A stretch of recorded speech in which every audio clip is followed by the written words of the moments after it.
In our last segment, we discussed the Elizabeth River and Lynnhaven River watersheds, the network of creeks, rivers, and water bodies that outfall to a common body of water.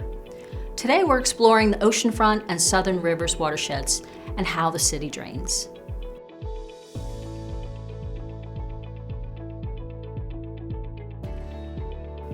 Virginia Beach has it all: thriving business and cultural districts, resort areas, residential havens, and expansive tracts of agricultural landscape, each with its own unique drainage challenges. Hi, I'm Tony Utterback, the city engineer for Virginia Beach. The two major watersheds we'll discuss today could not be more different. One is in a highly bustling, highly developed resort area, while the other is in a less densely populated agricultural area. Let's look first at the Oceanfront watershed. At 5.5 square miles, it's the smallest watershed in the city, but a powerhouse for economic growth, largely driven by tourism. The densely developed area features a mix of residential and commercial establishments. Protecting this economic base while fostering responsible development is crucial to the city's resilience.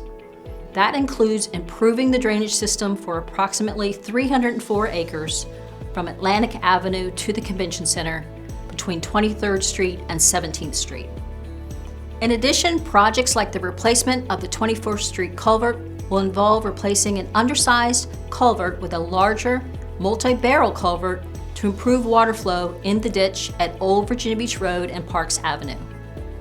And at 21st Street and Baltic Avenue, there will be drainage improvements to address recurrent flooding by redirecting stormwater away from the intersection. Considerably less dense and more expansive is the Southern Rivers watershed.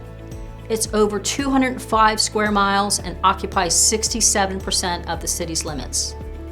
The area has significant environmental and economic value.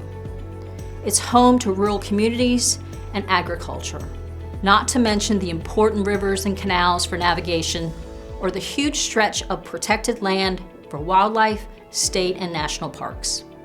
From a drainage perspective, this watershed has the largest amount of low-lying area, with more than 90% of the land area in the city below an elevation of 3 feet. It's particularly prone to flooding when the wind blows from the south for several days. This type of flooding, known as wind tide flooding, can block roads and access to critical facilities and significantly impact the quality of life. Several projects are planned and underway in this watershed. Among them are improvements along Pungo Ferry Road, the Sandbridge-New Bridge intersection, West Neck Creek Bridge, and the Marsh Terraces located in Mack Bay, all part of the flood protection program.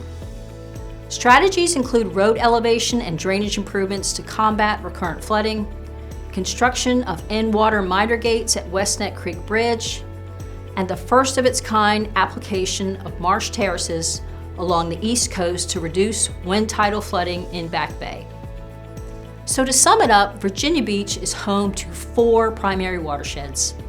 Each is different and poses unique challenges for addressing runoff and stormwater management.